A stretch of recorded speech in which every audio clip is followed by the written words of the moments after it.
At syempre, Ito, i-break ko na yung Alden. Oh. May pamasko kami sa'yo. Dahil, double platinum po ang Wish I May album ni Papa Alden Richards. May sorpresa kami sa'yo, syempre, ito. ay grabe. Dito po tayo. Okay, toward, let's call in Attorney John Porter, PARI member of Board of Directors, and Mr. Kelly Sanchez, GMA Records A&R Manager, Miss Babek Ubola, GMA Records Sales Supervisor.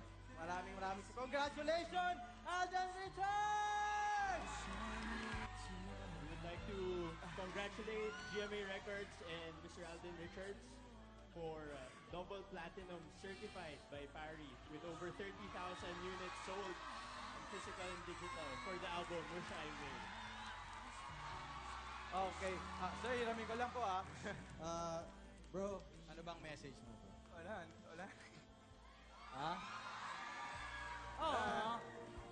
Thank you kasi, alam nyo, kahit ang dami kong ginagawa lately, sobrang napapagod ako with a lot of schedules. Alam niyo yung mga ganito, simpleng bagay.